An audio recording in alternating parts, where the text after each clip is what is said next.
നമ്മൾ വന്നത് കേരള സർക്കാർ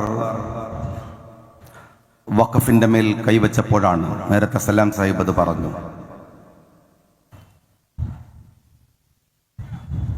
ഇന്ന് അതേ വിഷയത്തിൽ കേന്ദ്ര സർക്കാർ എടുത്ത സമീപനത്തിനെതിരെയാണ് നമ്മൾ ചേർന്നിരിക്കുന്നത്.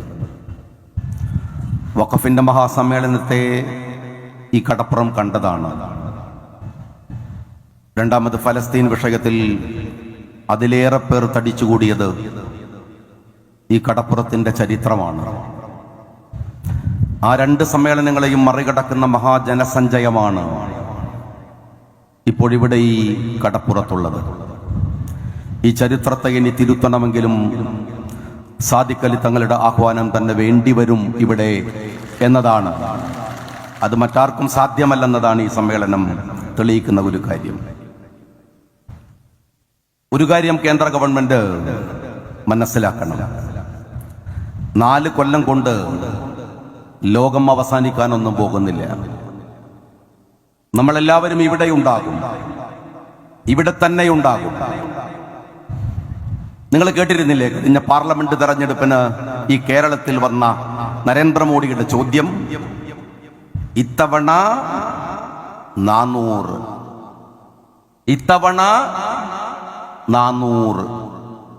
ഇന്ത്യയിലെ മതേതര ശക്തികൾ ആ സ്വപ്നത്തിന്റെ മുനയൊടിച്ചാണ് നരേന്ദ്രമോദിയെ പിന്നെ കൊണ്ടുവന്നത്. നിങ്ങൾ വിചാരിക്കുമ്പോഴൊക്കെ 400ഉം 200ഉം കോരിത്തരുന്ന നാടല്ല ഇത്. ഒരു പരീക്ഷണം. 100 കൊല്ലം നിങ്ങൾ പ്രവർത്തിച്ചതല്ലേ, ഒരു പരീക്ഷണം. എന്നാൽ ഞാനൊരു കാര്യം ഈ ഫാഷിസ്റ്റ് ഗവൺമെന്റിനോട് ചോദിക്കട്ടെ. വഖഫ് ബില്ല് നിങ്ങൾ കൊണ്ടുവന്നു, നിങ്ങൾ അതിൽ ജയിച്ചു. പക്ഷെ വഖഫ് ബില്ല് ഇന്ത്യയിലെ ഏത് അടിസ്ഥാന പ്രശ്നത്തെയാണ് അഡ്രസ് ചെയ്യുന്നത്?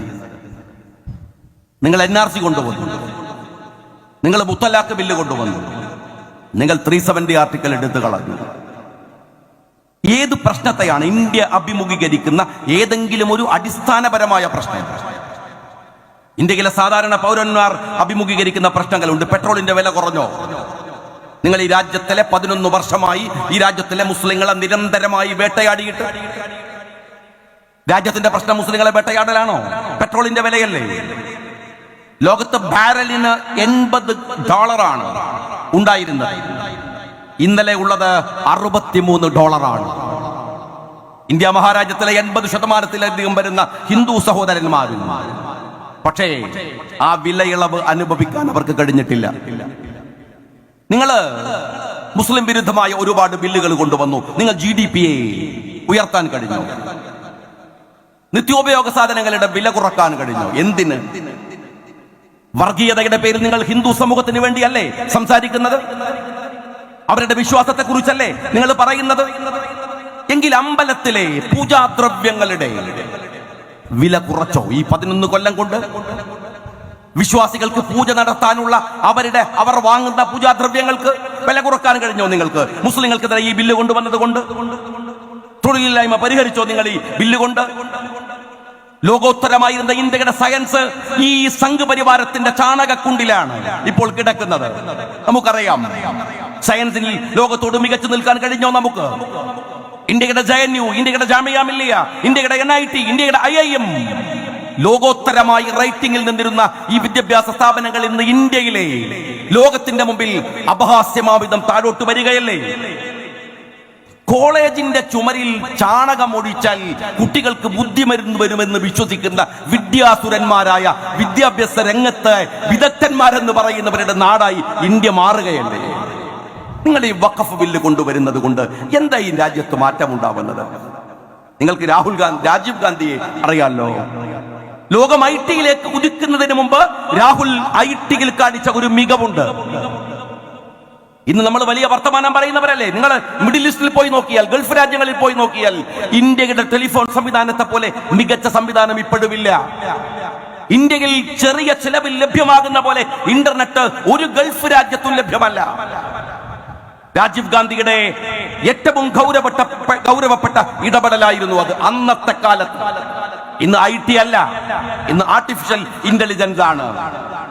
ആർട്ടിഫിഷ്യൽ ഇന്റലിജൻസ് ആണ്. തൊട്ടടുത്ത ചൈന DeepSeek കൊണ്ടുവന്നു. അമേരിക്കയുടെ AI വിറപ്പിച്ച് ലോകത്ത് ട്രില്യൺ കോടികളാണ് അവരിപ്പോൾ ഉണ്ടാക്കിക്കൊണ്ടിരിക്കുന്നത് ചൈന. നമ്മൾ കോളേജിൽ ചാണകം തെളിച്ചു കളിക്കുകയാണ്. നിങ്ങൾ ഈ ബില്ല് കൊണ്ട് എന്തുപകാരമാണ് ഉണ്ടാക്കിയത് ഈ രാജ്യത്ത്? ഈ ബില്ല് കൊണ്ടുവരിക വഴി ഒരു കാര്യം BJP അറിയണം, നിങ്ങൾ ജയിക്കുകയല്ല ചെയ്തത്, നിങ്ങൾ തോൽക്കുകയാണ്. ഈ ബില്ല് കൊണ്ട് നിങ്ങൾ തോൽക്കുകയാണ്. എന്തെന്നറിയുമോ? നിങ്ങൾ വിചാരിച്ചത് അഭിമന്യരായ നേതാക്കന്മാർ പറഞ്ഞ പോലെ നിങ്ങൾക്ക് ഈ സമൂഹത്തെ വേർതിരിക്കാമെന്നാണ്, വിഭജിക്കാമെന്നാണ്. എന്നാൽ 11 വർഷം കൊണ്ട് നിങ്ങൾ ഈ രാജ്യത്തിന്റെ മൗലികതയുടെ രോമത്തിൽ തൊടാൻ പോലും നിങ്ങൾക്ക് കഴിഞ്ഞിട്ടില്ലെന്ന് തെളിയിച്ചു ഇന്ത്യയുടെ പാർലമെന്റ്. ഞങ്ങളുടെ അഭിമന്യരായ പാർലമെന്റ് മെമ്പർമാർ ഇവിടെയുണ്ട്, ബഷീർ സാഹിബ് അടക്കം ഇവിടെയുണ്ട്. അവർ ഇന്ത്യയുടെ പാർലമെന്റിൽ സംസാരിക്കുന്നതിന്റെ ഇരട്ടി ശക്തിയിൽ, അവരെന്തിന് ഇരട്ടി ശക്തിയിൽ? നിങ്ങൾ ആലോചിച്ചു നോക്കൂ, ഈ വഖഫ് ബില്ല് പൂർണ്ണമായി മുസ്ലിങ്ങളെ ബാധിക്കുന്ന ബില്ലല്ലേ? മറ്റൊരു സമുദായത്തെയും ബാധിക്കുന്നതല്ലല്ലോ. നമ്മൾ വിചാരിച്ചു നമ്മൾ ഒറ്റക്കായി പോയേക്കാം, നമുക്ക് ഭയമുണ്ടായിട്ടല്ല, എന്നാലും വിചാരിച്ചു ഒറ്റക്കായി പോയേക്കാം. ഇന്ത്യയുടെ പാർലമെന്റിൽ എത്ര മുസ്ലിങ്ങളാ ഉള്ളത്? വിരൽ കൊണ്ട് എണ്ണി തീർക്കാവുന്ന മുസ്ലിങ്ങൾ അല്ലേ? പക്ഷേ ഈ രാജ്യം മുസ്ലിങ്ങളോട് പറഞ്ഞു, നിങ്ങൾ വിശ്രമിച്ചോളൂ, നിങ്ങൾ വിശ്രമിച്ചോളൂ. ടി മുഹമ്മദ് ബഷീർ സാഹിബും സമദാനി സാഹിബും ഒന്നും ആർത്തലച്ചു സംസാരിക്കേണ്ട, ഞങ്ങളുണ്ട്, നിങ്ങൾ വിശ്രമിച്ചോളൂ എന്ന് ഈ രാജ്യം നമ്മളോട് പറഞ്ഞു, വിശ്വാസികളോട് പറഞ്ഞു, മുസ്ലിങ്ങളോട് പറഞ്ഞു. മുസ്ലിങ്ങൾ മാത്രമല്ല, ക്രിസ്ത്യാനി മാത്രമല്ല, സിഖുകാരൻ മാത്രമല്ല, മൈക്രോ മൈനോറിറ്റി കമ്മ്യൂണിറ്റിയായ ഈ രാജ്യത്തിലെ ഏതൊരു സമുദായവും, ഇന്ത്യയിലെ അവസാനത്തെ പൗരനും അവന്റെ പ്രശ്നം ഈ രാജ്യത്തിന്റെ പ്രശ്നമാകുമ്പോഴേ ഇത് ഇന്ത്യയാവൂ എന്ന് പറഞ്ഞ് ഗാന്ധിജിയുടെ വാക്കുകളെ ഏറ്റെടുത്തുകൊണ്ടാണ് ഇന്ത്യയുടെ പാർലമെന്റിനകത്ത് മതേതര വിശ്വാസികൾ ഈ സമുദായത്തെ നെഞ്ചോട് ചേർത്ത് പിടിച്ചത്, അവരെ കൂട്ടിപ്പിടിച്ചത്. നിങ്ങൾ എന്താ വിചാരിച്ചത്? ഭയപ്പെടുത്തി, നിങ്ങൾ ഒരുപാട് കളിയാക്കി ഒരു മനുഷ്യനെ, ഒറ്റപ്പെടുത്തി നിങ്ങൾ. എന്നിട്ടും ആ മനുഷ്യൻ നിർഭയനായി ഇന്ത്യയുടെ ഗ്രാമാന്തരങ്ങളിലൂടെ നടന്ന് ആ മനുഷ്യൻ ചേർത്തു പിടിച്ചൊരു ഐക്യമുണ്ട്. രാഹുൽ എന്ന് പറയുന്നതിന്റെ കൂട്ടത്തിൽ ഗാന്ധിജി എന്ന് മടികൂടാതെ രാഹുൽ ഗാന്ധിജി എന്ന് പറയാൻ കഴിയും വിധത്തിൽ ഒരു ചെറുപ്പക്കാരൻ, ഒരു മനുഷ്യൻ ഇന്ത്യയുടെ പാർലമെന്റിലെ നിങ്ങളുടെ സ്വപ്നത്തെ മുഴുവൻ തകിടം മറിച്ച് നിങ്ങൾ വിചാരിച്ചതിലധികം വോട്ടുകൾ നേടി ഈ രാജ്യത്തിലെ മുസ്ലിങ്ങളെ ചേർത്ത് പിടിച്ചത് നമ്മൾ കണ്ടു. ഈ രാജ്യത്ത്, ഈ നാട്ടിലെ CPM അന്തങ്ങൾ പറയുന്നത് ആ മനുഷ്യനെ കളിയാക്കുന്നത്, ഇതെല്ലാം ഒരു കൂട്ടി ആ മനുഷ്യനെ. നിങ്ങൾക്ക് ആരാ ഉള്ളത് പാർലമെന്റിൽ? കേരളത്തിന്റെ തെരഞ്ഞെടുപ്പ് കഴിഞ്ഞപ്പോ മക്കളെയും പേരക്കുട്ടികളെയും കൂട്ടി ടൂർ പോയ നിന്റെ മുഖ്യമന്ത്രിയാണോ പിന്നെ ഈ രാജ്യത്തിന്റെ സംരക്ഷകൻ എന്ന് പറയുന്നത്? ആ മനുഷ്യൻ തെരുവിലായിരുന്നു, രാഹുൽ ഗാന്ധി എന്ന് പറയുന്ന മനുഷ്യൻ. നിങ്ങൾ ഇന്നലെ കണ്ടല്ലോ. ഞാൻ വീണ്ടും പറയുന്നു, നിങ്ങൾ തോറ്റിരിക്കുന്നു. NRC കൊണ്ടുവന്ന അതുപോലെ 370 വകുപ്പ് എടുത്തു കളഞ്ഞ അതേ ലാഘവത്തിൽ ഇന്ത്യയുടെ പാർലമെന്റിൽ ഈ ബില്ല് കൊണ്ടുവരാമെന്ന് നിങ്ങൾ വിചാരിച്ചു. നടന്നില്ല. വോട്ടെടുപ്പ് നടന്നു, നിങ്ങൾ തുറന്ന് കാണിക്കപ്പെട്ടു. ഒരൊറ്റ പ്രസംഗം മതി, ഒരുപാട് പ്രസംഗമുണ്ട്. അതിലൊരു പ്രസംഗം കപിൽ സിബലിന്റേതാണ്. മുസ്ലിം ലീഗിന്റെ നേതാക്കന്മാർ കുഞ്ഞാലിക്കുട്ടി സാഹിബിന്റെ നേതൃത്വത്തിൽ കപിൽ സിബലിനെ പോയി കണ്ട് ഇന്ന് കോടതിയിലും കപിൽ സിബൽ ഇന്ത്യയുടെ പാർലമെന്റിൽ പറയുന്ന ഒരു കാര്യമുണ്ട്. നിങ്ങള് ഇവിടുത്തെ മുസ്ലിങ്ങള് അധ്വാനിച്ചുണ്ടാക്കുന്ന അവരുടെ ഭൂമി, അവന്റെ സ്വത്ത്, ആ സ്വത്ത് അവർക്ക് ആർക്ക് കൊടുക്കണമെന്നതിന്റെ മുകളിൽ നിങ്ങൾക്ക് വിധി പറയാൻ എന്ത് അവകാശമാണുള്ളത്? രണ്ടാമത്തെ ചോദ്യം മുസ്ലിങ്ങളോടല്ല. കപിൽ സിബലിന്റെ ചോദ്യം RSSനോടാണ്. എന്താണെന്ന് അറിയുമോ? ഈ രാജ്യത്തിലെ ഹിന്ദു നിയമം അനുസരിച്ച് പെൺകുട്ടികൾക്ക് സ്വത്തിൽ അനന്തരാവകാശം ലഭിക്കില്ല. എന്നാൽ മുസ്ലിം ആൺകുട്ടികൾക്ക് സ്വത്തിന്റെ ഇരട്ടിയാണ് ലഭിക്കുക. നമുക്കറിയാം. കപിൽ സിബല് ചോദിക്കുന്ന ഒരു ചോദ്യമുണ്ട്, നിങ്ങൾക്ക് ഈ നിയമം ഏകീകരിക്കാൻ കഴിയുമോ? മുസ്ലിങ്ങളോടുള്ള വിരോധത്തിന്റെ പേരിൽ ഈ നിയമം നിങ്ങൾ ഏകീകരിക്കുമോ? അങ്ങനെ ഏകീകരിച്ചാൽ ഇന്ത്യയിലെ കോടിക്കണക്കിന് വരുന്ന ഹിന്ദു പെൺകുട്ടികൾക്ക് അവരുടെ സ്വത്തിന്റെ അവകാശം കിട്ടുമെന്ന് ചോദിക്കുന്നത് ഷാജിയല്ല, ലീഗല്ല. ഇന്ത്യയിലെ ഒരു ഹിന്ദു സമൂഹ വിശ്വാസ ആചാരമനുസരിച്ച് ജീവിക്കുന്ന ഇന്ത്യയുടെ പാർലമെന്റിലെ, ഇന്ത്യയിലെ സുപ്രീം കോടതിയിലെ നമ്പർ 1 എന്ന് പറയാൻ കഴിയുന്ന ഒരു മനുഷ്യൻ, RSSകാരാ ഒരുപാട് ചോദ്യങ്ങൾ ഇന്ത്യയുടെ ഗ്രാമങ്ങളിൽ ചോദിക്കാനിരിക്കുകയാണ് നിങ്ങളോട്. ഒരുപാട് ചോദ്യങ്ങൾ. ഈ രാജ്യത്തിലെ ഹിന്ദു സഹോദരന്മാർ കൊടുത്ത വഖഫ് സ്വത്ത് അതിനെ എങ്ങനെയാണ് നിങ്ങൾ റദ്ദു ചെയ്യുന്നത് എന്ന് ചോദിക്കുന്നുണ്ട് അദ്ദേഹം ചോദിക്കുന്നുണ്ട്. ഒരു കാര്യം, ഞാൻ ഇവിടെ പല തെറ്റിദ്ധാരണകളും, വഖഫ് എന്ന് പറയുന്ന വകുപ്പിന്റെ കീഴിൽ കോടിക്കണക്കിന് രൂപയുടെ സ്വത്തുക്കൾ കെട്ടിക്കിടക്കുന്നു എന്ന് ദുർന്യായങ്ങൾ പറയുക. 25 സെന്റോ മറ്റോ ആണ് വഖഫ് എന്ന് പറയുന്ന അധികാരത്തിന്റെ കയ്യിലുള്ളത്. അങ്ങനെ ഒരു വകുപ്പിന്റെ കയ്യിൽ ഭൂമിയില്ല. അവരാ ഭൂമി കൈവശം വെക്കുന്നില്ല. പാർലമെന്റിനകത്ത് ധനകാര്യമന്ത്രിയും ഇന്ത്യയുടെ ആഭ്യന്തരമന്ത്രിയും നുണ പറഞ്ഞു. കപിൽ സിബല് അതിനെ ചോദ്യം ചെയ്യുന്നുണ്ട്. മറ്റൊന്നുകൂടെ ഞാൻ പറയട്ടെ, വഖഫ് എന്ന ഈ സ്വത്ത് ആരുടെ കയ്യിൽ നിന്നും തട്ടിപ്പറിച്ചെടുക്കുന്നതല്ല. നിങ്ങൾ മനസ്സിലാക്കണം. ഒരു അയൽക്കാരൻ മരിച്ചു കിടക്കുകയാണ്, അവനെ സംസ്കരിക്കണം. ഭൂമിയുടെ മുകളിൽ വേണ്ട, 6 അടി മണ്ണിന്റെ താഴെ തൊട്ടയൽ ഭാഗത്ത് കിടക്കുന്നവന് ഭൂമി കൊടുക്കുമോ? അവിടെ ഒന്ന് സംസ്കരിച്ചേക്ക് എന്ന് പറയുമോ? നമ്മളിലെ ഭൂരിപക്ഷം ആളുകൾ അങ്ങനെ പറഞ്ഞുകൊള്ളണം എന്നില്ല. എന്നാൽ അവർക്ക് വേണ്ടി ഭൂമി കൊടുക്കുക, ഒരുപക്ഷെ തറവാട്ട് വഴി അനുഭവിക്കാൻ, ഈ രാജ്യത്ത് അവന് സന്തോഷകരമായി ജീവിക്കാൻ കിട്ടുന്ന ഭൂമി, അതല്ലെങ്കിൽ അവൻ അധ്വാനിച്ചുണ്ടാക്കുന്ന അവന്റെ ഭൂമി അവൻ ഈ സമൂഹത്തിന് വേണ്ടി നൽകുക. എന്റെ സമുദായത്തിലെ പാവങ്ങൾ മറ്റുള്ളവർ അനുഭവിക്കട്ടെ എന്ന് വിചാരിക്കുക. ഞാൻ അങ്ങനെ വിചാരിക്കുന്നവരോട് ചോദിക്കട്ടെ, അങ്ങനെ വിചാരിക്കാൻ കഴിയുന്നവരോട്, ഈ നാട്ടിലെ മുസ്ലിങ്ങൾ അന്തിയുറങ്ങുന്ന ഖബർസ്ഥാൻ സർക്കാർ കൊടുത്തതാണോ? നിങ്ങൾ പറയുന്നത് എന്താണ്? ഈ ഖബർസ്ഥാനുകൾ സർക്കാരിന്റെ കയ്യിൽ നിന്ന് വാങ്ങിയതാണോ? മലപ്പുറത്ത് വന്ന് വിഷം തുപ്പിപ്പോയ ഒരു നേതാവില്ലേ, അയാൾ പറയണില്ലേ ശവസംസ്കാര ചടങ്ങുകളെ കുറിച്ച്? ഇവിടുത്തെ മുസ്ലിങ്ങൾ അന്തി ഉറങ്ങുന്ന ഈ ഖബർസ്ഥാനുകൾ അവർ വഖഫ് ചെയ്തതാണ്. എന്റെ സഹോദരൻ അവിടെ ഉറങ്ങട്ടെ എന്ന് പറഞ്ഞ് മറ്റൊരു സഹോദരൻ ചെയ്തു കൊടുത്തതാണ്, വാങ്ങിക്കൊടുത്തതാണ്. അതല്ലേ?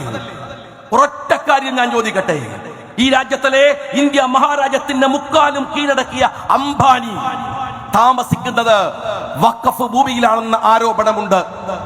ഉണ്ടല്ലോ. ആ അംബാനി പോലും 1 സെന്റ് ഭൂമി വിട്ടുകൊടുക്കുന്നില്ല ഇവിടെ.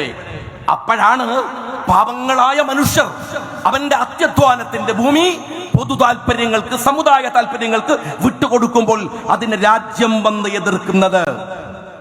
നമ്മൾ, നിങ്ങളും ഞാനുമല്ല, നമ്മൾ, ഈ രാജ്യം ഇതിനെയും അതിജീവിക്കുക തന്നെ ചെയ്യും. മോഡിയുടെ പ്രഭ മങ്ങുന്നു എന്നാണ് BBC-യുടെ പുതിയ കണ്ടെത്തൽ. അങ്ങനെ പറഞ്ഞിരിക്കണോ? ഇന്ന് മോഡി എന്താ പറഞ്ഞെന്നറിയോ? ഇന്നത്തെ വാർത്ത എന്താണെന്നറിയോ? പാവപ്പെട്ട മുസ്ലിങ്ങളെ വഞ്ചിക്കാൻ സമ്മതിക്കില്ല, അവരെ ഭയപ്പെടുത്താൻ ശ്രമിക്കുകയാണ്. എന്നാൽ മോഡി അറിയേണ്ട ഒരു കാര്യമുണ്ട്. നിങ്ങൾ ഈ ബില്ല് കൊണ്ടുവന്ന് മുസ്ലിങ്ങളെ പേടിപ്പിച്ച് അവരെ തോൽപ്പിച്ചു എന്ന് നിങ്ങൾ വിചാരിക്കുന്നുണ്ടോ? സംഘപരിവാർ വിചാരിക്കുന്നുണ്ടോ നിങ്ങൾ ജയിച്ചുവെന്ന്, നിങ്ങൾ വിജയിച്ചുവെന്ന്? എന്നാൽ നിങ്ങൾ മനസ്സിലാക്കേണ്ട ഒരു കാര്യമുണ്ട്. ഈ മുസ്ലിമായി ജീവിക്കാൻ ഈ കടപ്പുറത്തെ ഈ ആൾക്കൂട്ടമൊന്നും വേണ്ട. മോദിക്കതറിയില്ല, സംഘികൾക്കതറിയില്ല. മുസ്ലിമായി ജീവിക്കാൻ ഒരാൾക്കൂട്ടവും വേണ്ട. ഒരു രാജ്യത്തിലെ മുഴുവൻ മനുഷ്യരും മുസ്ലിം അല്ലാതെയായി എന്ന് വെക്കുക. ഒരാൾ അവനവന്റെ വിശ്വാസം അനുസരിച്ച് ജീവിക്കാൻ, മുസ്ലിമായി ജീവിക്കാൻ ശ്രമിച്ചാൽ, തീരുമാനിച്ചാൽ അതിനവന് കഴിയും. അതാണ് ദീനിന്റെ വിശ്വാസത്തിന്റെ രീതി. ആൾബലത്തിന്റെയോ പിൻബലത്തിന്റെയോ പേരിലല്ല. ആരെയും ദീനിലേക്ക് ആൾക്കൂട്ടത്തെ വലിച്ചു കൊണ്ടുവന്ന് അവരെ ഈ ആൾക്കൂട്ടം അംഗത്വം ഉണ്ടാക്കുന്ന പണി വിശ്വാസിയുടെ പണിയുമല്ല. അവൻ ജീവിച്ചു കൊണ്ടിരിക്കുക, അവന്റെ ജീവിതത്തെ തന്നെ ദഴബത്തായി ലിവിംഗ് ബൈ എക്സാമ്പിൾ എന്ന് പറയുന്നു. പ്രവാചകൻ പറഞ്ഞ പോലെ എന്റെ ജീവിതമാണ് എന്റെ സന്ദേശം എന്ന് പറയുന്നത് പോലെ, എന്റെ മാതൃക എന്ന് പറയുന്നത് പോലെ ജീവിക്കുക. അത്ര മതി. ഖുർആൻ ചോദിക്കുന്നുണ്ട്, എന്തിനാ ഞങ്ങൾക്ക് ഒരു ബേജാറ്? വിശുദ്ധ ഖുർആന്റെ വാക്കുകളാണ്. നിങ്ങൾ അള്ളാഹു വിചാരിക്കാത്ത കാര്യം നിങ്ങൾ വിചാരിക്കേണ്ട കാര്യമല്ല. ഇവിടെ മുസ്ലിങ്ങൾ പേടിച്ച് ഭയപ്പെട്ട് അവരിങ്ങനെ വല്ലാതെ ബേജാറായി നിൽക്കുന്നു എന്ന് നിങ്ങൾ വിചാരിക്കുന്നുണ്ടോ? ഇനി മോദിയോട് ഞാൻ ചോദിക്കട്ടെ, ഇതിലും വലിയ നിയമം കൊണ്ടുവന്നു വഖഫിനെ നിങ്ങൾ എടുത്തു എന്ന് വിചാരിക്കുക. വഖഫ് ചെയ്യുന്ന ഒരു മനുഷ്യൻ അത് ചെയ്യുന്നത് അള്ളാഹുവിന്റെ മാർഗത്തിലാണ്. അതെങ്ങനെ വിനിയോഗിക്കപ്പെടുന്നു എന്നത് അവന്റെ പ്രശ്നമല്ല. അവൻ വഖഫ് ചെയ്യുന്നതോടെ അതവന്റെ പാരത്രിക ലോകത്തിന്റെ ഗുണമായി കണക്കു ചേർക്കപ്പെടും. പിന്നെ എന്ത്? അതല്ലേ ലക്ഷ്യം? അള്ളാഹുവിന്റെ പ്രീതിയല്ലേ ലക്ഷ്യം? അള്ളാഹുവിന്റെ പ്രീതിക്ക് വേണ്ടിയല്ലേ അത് ചെയ്യുന്നത്? എന്നിട്ടാണോ നിങ്ങൾ പറയുന്നത് മുസ്ലിങ്ങൾ ഭയക്കുമെന്ന്? എന്തിനു ഭയക്കണം? ഞാൻ ചോദിക്കട്ടെ, അള്ളാഹുവിന്റെ നിയമം നിലനിൽക്കേണ്ടതില്ല എന്ന്, അള്ളാഹുവിന്റെ നിയമത്തെ മനുഷ്യന്റെ നിയമം കൊണ്ട് മറികടക്കാൻ കഴിയുമെന്ന് നിങ്ങൾ വിചാരിച്ചാൽ അവൻ വിശ്വാസിയാണോ? അവൻ വിശ്വാസിയാണോ? അതുകൊണ്ടെല്ലാം തീരുമെന്ന് വിചാരിക്കുന്നുവോ? വഖഫ് അല്ലാഹുവിന്റെ നിയമമാണ്. നരേന്ദ്രമോദി കുറച്ച് വോട്ടുകളുടെ ബലത്തിൽ ഇന്ത്യയുടെ പാർലമെന്റിൽ ചുട്ടെടുത്തതല്ലാതെ ഞങ്ങൾ ഭയപ്പെടുകയോ? എന്തിനാ ഭയപ്പെടുന്നത്? എന്തിനാണ് ഭയം? നിങ്ങൾക്കാണ്. RSSകാരാ നിങ്ങൾക്കാണ്. ധ്രുവരാത്രി എന്ന് പറയുന്ന ഒരു ചെറുപ്പക്കാരൻ ഒരു ഇന്റർനെറ്റും ഒരു ഫോണും കൊണ്ട് കളിക്കുന്ന പരാക്രമത്തിന്റെ മുന്നിൽ മുട്ടുപറച്ചു പോകുന്നവരാ നിങ്ങൾ. നിങ്ങൾക്ക് ബ്ലോഗേഴ്സിനെ പേടിയാണ്, നിങ്ങൾക്ക് വ്ലോഗേഴ്സിനെ പേടിയാണ്. മലയാളത്തിലെ ഒരു കമേഴ്സ്യൽ സിനിമ എമ്പുരാൻ ഇറങ്ങുമ്പോഴേക്ക് മുട്ടുപറക്കുന്ന RSSകാരാ. ഒരു കമേഴ്സ്യൽ സിനിമ, ഒരു സാധാ സിനിമ, ആ സിനിമ ഇറങ്ങുമ്പോഴേക്ക് മുട്ടുപറച്ചു പോകുന്ന RSSകാരനാണോ ഞങ്ങൾക്ക് ഭയമുണ്ടെന്ന് പറയുന്നത്, ഞങ്ങൾക്ക് പേടിയുണ്ടെന്ന് പറയുന്നത്? കള്ളക്കടത്തും തെറ്റായ പടിയിൽ സമ്പാദിച്ചും ഉണ്ടാക്കിയവന് ഭയമുണ്ടാവും. അവൻ കീഴ്പ്പെട്ട് കൊടുത്തേക്കാം, അവൻ കീഴ്പ്പെട്ട് കൊടുത്തേക്കാം. നിന്റെ ഈടിയെ ഭയപ്പെട്ടേക്കാം. ആ ഭയം നിനക്ക് രാഹുലിന്റെ മുഖത്ത് കാണാൻ കഴിയില്ല. ആ ഭയം ഇന്ത്യയിലെ പാർലമെന്റിൽ വോട്ട് ചെയ്ത ഒരു MP-യുടെ മുഖത്ത് നിനക്ക് കാണാൻ കഴിയില്ല. എത്ര പേർ ഇന്ത്യയുടെ പാർലമെന്റിൽ, നിന്റെ കയ്യിൽ ആയുധമുണ്ടല്ലോ. ഇപ്പൊ ഫോണിൽ ഒരു സാധനം വരുന്നുണ്ട്. ഫോൺ വിളിച്ചാൽ, അത്യാവശ്യമായിട്ട് ആരെങ്കിലും ഒന്ന് വിളിച്ചാൽ അപ്പോൾ പറയും സോഷ്യൽ മീഡിയ വഴിയോ തട്ടിപ്പ് വഴിയോ നിങ്ങളുടെ. എന്നാ വെച്ചാല് ഇവരൊന്നും നിങ്ങൾ വിശ്വസിക്കണ്ട, നിങ്ങളെ പറ്റിക്കാൻ ഞങ്ങൾ നേരിട്ട് തന്നെ വരുന്നുണ്ടെന്നാണ്. അതാണ്. ഇതിലൊന്നും നിങ്ങൾ വീണു പോകരുത്, ഇതിലൊന്നും നിങ്ങൾ വീണു പോകരുത്.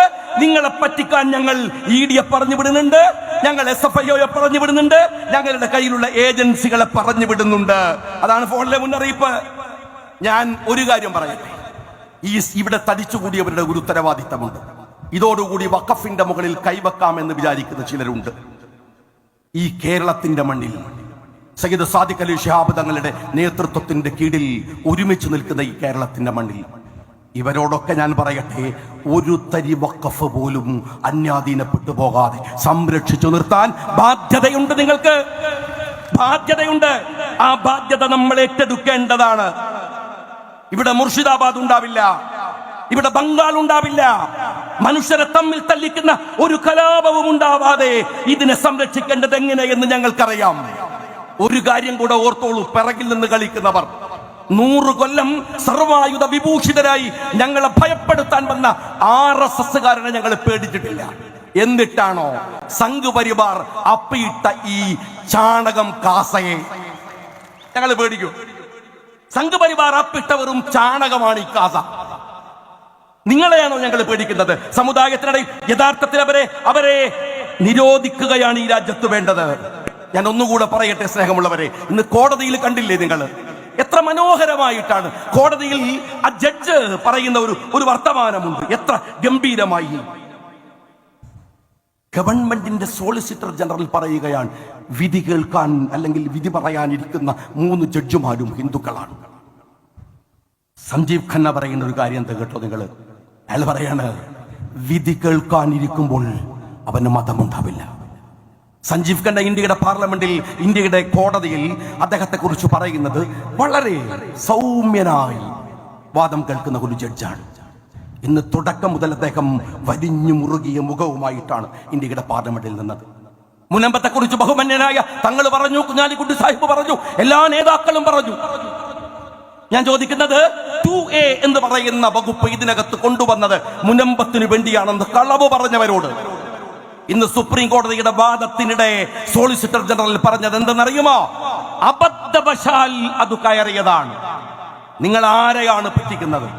ഞാൻ എല്ലാവരോടും പറയട്ടെ, എന്റെ സ്നേഹമുള്ളവരോട്, സൗഹൃദത്തോടെ, സ്നേഹത്തോടെ, ഇഷ്ടത്തോടെ ഒരുമിച്ച് നിന്ന് ഇന്ത്യയുടെ പാർലമെന്റ് നമുക്ക് കാണിച്ച ഈ മഹോന്നതമായ ഒരു രാഷ്ട്രീയ മാതൃകയുണ്ട്. ആ മാതൃക ചെറുതല്ല. ആരോടും തർക്കിച്ച് കുഴപ്പങ്ങൾ ഉണ്ടാക്കുകയല്ല, ആരോടും പ്രശ്നങ്ങൾ ഉണ്ടാക്കുകയല്ല. ഹൃദയം നിറഞ്ഞ സ്നേഹത്തോടെ ഈ രാജ്യത്തെ നാളെ ഇതുപോലെ ഒരു സമുദായം ഈ രാജ്യത്തിന്റെ തെരുവിൽ ഒറ്റ തിരിഞ്ഞ് ആക്രമിക്കപ്പെടുമ്പോ അവരുടെ സംരക്ഷണത്തിന് വേണ്ടി സയ്യിദ് സാദിഖ് അലി ശിഹാബ് തങ്ങളുടെ നേതൃത്വത്തിൽ ഇറങ്ങി പുറപ്പെടാൻ കഴിയുമാറ് നമുക്ക് ഈ പോരാട്ടത്തെ മുന്നോട്ട് കൊണ്ടുപോകാൻ കഴിയേണ്ടതുണ്ട്. അഭിവാദ്യങ്ങൾ നേർന്നുകൊണ്ട് നിർത്തുന്നു.